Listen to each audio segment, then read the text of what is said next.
ఇప్పుడు జరుగుతున్నటువంటి 5 రాష్ట్రాల ఎన్నికల్లో కీలకమైనటువంటి రాష్ట్రం పశ్చిమ బెంగాల్. అస్సాం పక్కన పడేయండి. అస్సాం బీజేపీదని అందరికీ తెలుసు.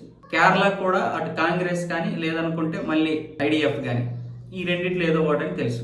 ఇప్పుడు తమిళనాడు, పశ్చిమ బెంగాల్. ఈ పశ్చిమ బెంగాల్ విషయంకి వచ్చేసరికి మాత్రం కీలకం. ఎందుకంటే ఎలాగైనా సరే ఇందులోకి మనము రావాలి. మనము అంటే బీజేపీ రావాలి.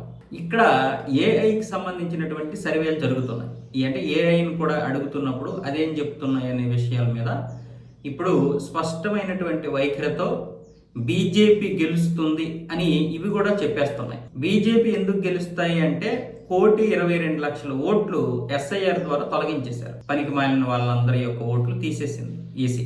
అందుకే కదా ఇప్పుడు మమతా బేగం భయపడిపోతుంది. నా ఓట్లు నా దొంగ ఓట్లు తీసేశారని ఏడుస్తుంది ఆవిడ. దీంతో పాటు 5-6 దఫాలుగా అక్కడ ఎన్నికలు జరిగాయి.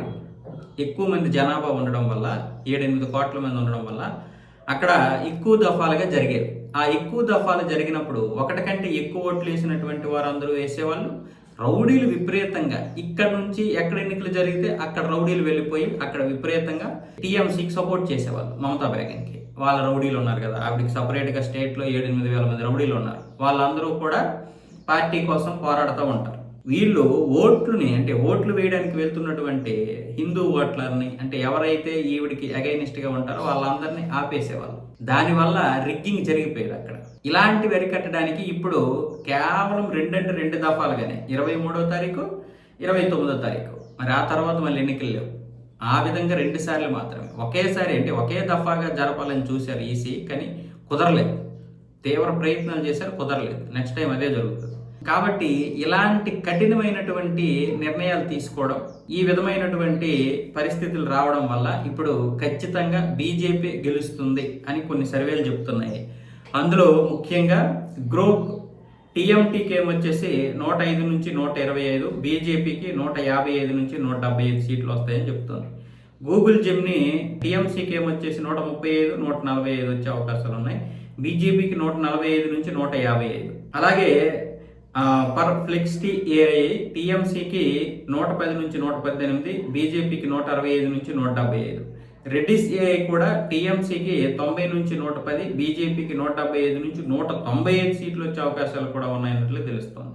అలాగే మరికొన్ని బీజేపీకి ఏమొచ్చేసి 48 నుంచి 52% ఓట్లు వచ్చే అవకాశాలు ఉన్నాయి. అటువైపు ఏమొచ్చేసి టీఎంసీకి 46 నుంచి 48% ఓట్లు వచ్చే అవకాశాలు ఉన్నాయని చెప్తుంది. ఇదే ఏఐతో కొంతమంది కూడా అటు సర్వేలు చేయిస్తే అటు టీఎంసీకి స్వల్పంగా గెలిచే అవకాశాలు ఉన్నట్లుగా వాళ్ళ యొక్క ఇది కూడా చెప్పాయి. అయితే ఇక్కడ మనం ఈ యొక్క సర్వేలు నమ్మాల్సిన అవసరం లేదు. ఇలా ఎవరో ఏదో ఒక విధంగా చెప్తూ ఉంటారో అడుగుతూ ఉంటారు. అధికార పార్టీ సర్వేలు చేసుకుంటుంది, ఇటు ప్రతిపక్షాలు సర్వేలు చేసుకుంటారు, స్వతహాగా సర్వేలు జరుగుతాయి. ఈ సర్వేల్లో కొన్ని సీట్లు అటు ఇటు అవుతుంటాయి. కానీ ఓట్లు పడేసరికి ఎవడు ఎటువైపు ఓట్లు వేస్తాడో ఆ వాళ్ళే గెలుస్తారు. దాన్ని కీలకంగా మార్చగలగాలి. ఇవన్నీ కేవలం సర్వేలు, ఊహాగానాలు మాత్రమే, అంచనాలు మాత్రమే. ఇలాంటి సర్వేల్ని మనం నమ్మొచ్చు అంటే నమ్మొచ్చు, తప్పేం కాదు. నమ్మొచ్చు, నమ్మకపోవచ్చు. మనకంటూ ఒక అంచనా కోసం ఇవి. ప్రతి వ్యక్తి ఒక అంచనా వేస్తాడు కదా. ఈ అంచనా అనేది ఈ సర్వేలు మనకి చెబుతుంటాయి.